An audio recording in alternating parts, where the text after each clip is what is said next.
Hello future nurses, welcome back to my channel nurse profession Bangla. আজকে আমরা শুরু করতে যাচ্ছি অ্যানাটমি অ্যান্ড ফিজিওলজির একটি টপিক, ডাইজেস্টিভ সিস্টেম। তো প্রথমে আমরা জেনে নিই যে ডাইজেস্টিভ সিস্টেমটা কি। এটা হচ্ছে এমন একটি সিস্টেম যে আমরা খাবারটাকে খাই, সেটাকে স্মল পার্টিকেলসে ডিভাইড করিয়ে নিউট্রিয়েন্টে রূপান্তরিত করে এবং সেটাকে বডি আমাদের এনার্জি হিসাবে ব্যবহার করে থাকে। তাহলে ডেফিনেশনটা একবার দেখে নিই। কি বলছে? The digestive system is the part of the body that break down food into small nutrients so body can use them for energy. তো ডাইজেস্টিভ সিস্টেমকে আমাদের বডির একটি পার্ট, যেটা যে ফুডগুলো আমরা খাই সেই ফুডগুলোকে কি ছোট ছোট পার্টিকেলে ডিভাইড করে এবং নিউট্রিয়েন্টসে পরিণত করে, ঠিক আছে? এবং সেই নিউট্রিয়েন্টস থেকে যে এনার্জি নির্গত হয় সেটা আমাদের বডি ব্যবহার করে থাকে। তো এই ডাইজেস্টিভ সিস্টেমকে আরও দুটি নামে ডাকা হয়। একটি হচ্ছে এলিমেন্টারি ক্যানাল, আর একটা হচ্ছে জিআইটি বা গ্যাস্ট্রো ইন্টেস্টাইনাল ট্র্যাক্ট। এই গ্যাস্ট্রো ইন্টেস্টাইনাল ট্র্যাক্ট কি দেখতে কেমন? না, লম্বা একটা পাইপের মতো দেখতে, যেটা মাউথ থেকে শুরু হয়ে অ্যানাস পর্যন্ত বিস্তৃত হয়েছে, ঠিক আছে? এই ডাইজেস্টিভ সিস্টেমটাকে দুটি পার্টে ডিভাইড করা হয়েছে। একটি হচ্ছে ডাইজেস্টিভ অর্গান বা মেন পার্ট, আরেকটি হচ্ছে অ্যাক্সেসরি অর্গান বা যেটা সহায়তা করে যে অর্গানগুলি, ঠিক আছে? মেন পার্টের মধ্যে কি আছে না, আছে mouth, ফ্যারিংস, oesophagus, stomach, small intestine, large intestine and anal canal.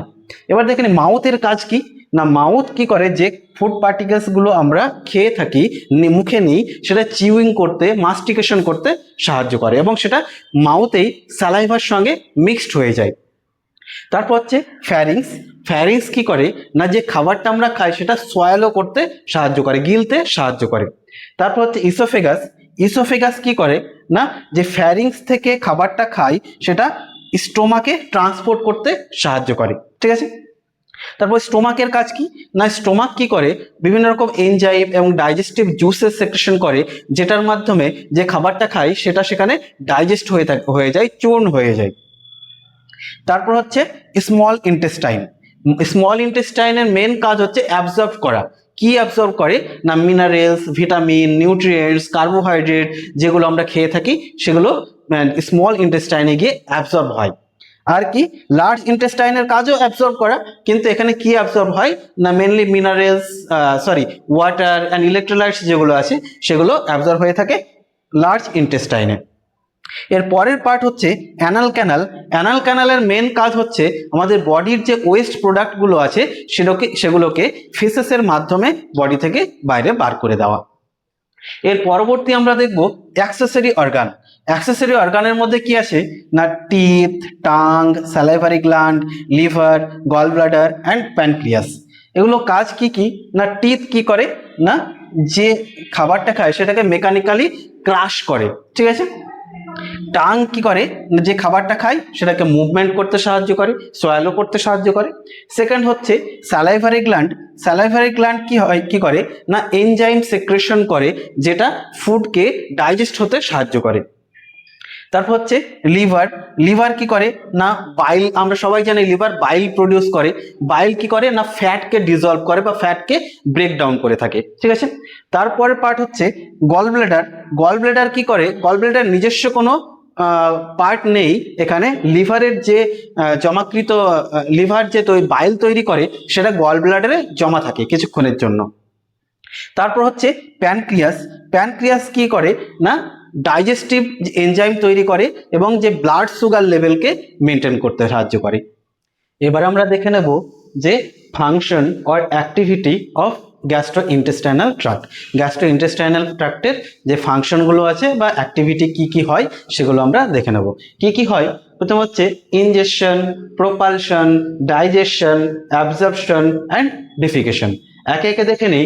Injection কি হচ্ছে, যে খাবার বা ফুড পার্টিকেলস বা ওয়াটার যেটা আমরা মুখে নিই সেটা হচ্ছে injection, taking food and liquids into mouth. পরবর্তীতে হচ্ছে প্রোপালশন। প্রোপালশনটা কি না, moving the food down the tract by peristaltic movement. Peristaltic মুভমেন্টটা কি আগে বলে নেই। পেরিস্টালটিক মুভমেন্ট হচ্ছে কোনো কিছু যদি আঁকা বাঁকা পথ বেয়ে যায় তাহলে সেটা হচ্ছে পেরিস্টালটিক মুভমেন্ট বা ঢেউ খেলানো পথ বেঁকে দিয়ে যদি যাই তাহলে সেটা হচ্ছে পেরিস্টালটিক মুভমেন্ট। তো এটা কি হয় না, ফুড পার্টিকেলসকে আমরা নিচের দিকে পাঠাই, কে পাঠায় না প্রোপালশন, ঠিক আছে। তারপর আসছে ডাইজেশন। ডাইজেশনকে দুই ভাগে ডিভাইড করা হয়েছে, একটা হচ্ছে মেকানিক্যাল আর একটা হচ্ছে কেমিক্যাল ডাইজেশন। মেকানিক্যাল ডাইজেশন কিভাবে হয়েছিল, এটা চিউইং, মাস্টিকেশন এরভাবে মেকানিক্যাল ডাইজেশন হয়ে থাকে। আরেকটা হচ্ছে কেমিক্যাল ডাইজেশন কিভাবে না, অ্যাসিড অর এনজাইমের মাধ্যমে ডাইজেশন হয়ে থাকে, সেটা হচ্ছে কেমিক্যাল ডাইজেশন। এর পরবর্তীতে আমরা দেখব অ্যাবজর্পশন। অ্যাবজর্পশন কি না, কিসে অ্যাবজর্পশন ঘটে, একটা হচ্ছে নিউট্রিয়েন্টস, ভিটামিনস, মিনারেলস, কার্বোহাইড্রেটস, এগুলোর অ্যাবজর্পশন ঘটে। কোথায় ঘটে না, in small intestine and large ইন্টেস্টাইনে, ঠিক আছে। তার পরবর্তীতে কি আছে না ডিফিকেশন। ডিফিকেশন মানে কোনো কিছু শরীর থেকে বাইরে বার করে দেওয়া, কি না eliminate West in the form of faces. বডির যে ওয়েস্ট প্রোডাক্টগুলো আছে, যে খাবারগুলো খেয়েছি সেগুলো ওয়েস্ট হয়ে গেছে, সেগুলো বডি থেকে বাইরে বার করে দেওয়া হয় কিসের মাধ্যমে না ফেসেসের মাধ্যমে, ঠিক আছে। এবার আমরা দেখে নেব layers of gastrointestinal tract. Main gastrointestinal ট্র্যাক্টে মেনলি 4টে লেয়ার্স থাকে। একটি হচ্ছে mucosa, submucosa, muscularis and serosa. Mucosa কি, মিউকোসা হচ্ছে সবচেয়ে ইনার মোস্ট লেয়ার, ঠিক আছে, যেটি আমাদের কি হেল্প করে না অ্যাবজর্পশন এবং প্রোটেকশন করতে সাহায্য করে। তারপর আসছে সাবমিউকোসা। সাবমিউকোসাতে কি আছে না, এটাতে ব্লাড ভেসেলস প্রেজেন্ট আছে এবং যেটি মিউকোসাকে হেল্প আউট করে, ঠিক আছে। তার পরবর্তীতে হচ্ছে মাস্কুলারিস। মাস্কুলারিস কি না, responsible for peristaltic movement, peristaltic movement করতে সাহায্য করে। তার পরবর্তীতে যে লেয়ার্সটা আছে সেটি হচ্ছে সিরোসা। সিরোসা কি করে, reduces friction against surrounding organ. Surrounding organ যেগুলো আছে সেগুলোর সঙ্গে যেন ঘর্ষণ না খায় তার জন্য ফ্রিকশনটাকে রিডিউস করে। বোঝা গেল? সো ফিউচার নার্সেস, আশা করা যায় তোমরা এই টপিকটি বুঝতে পেরেছো। পরবর্তীতে আমরা গ্যাস্ট্রোইন্টেস্টাইনাল ট্র্যাক্টের ডিটেলস ভিডিও নিয়ে আসছি। অবশ্যই তোমরা আমার চ্যানেলকে, নার্স প্রফেশন বাংলা চ্যানেলকে লাইক করো, শেয়ার করো এবং সাবস্ক্রাইব করবে। Thank you so much.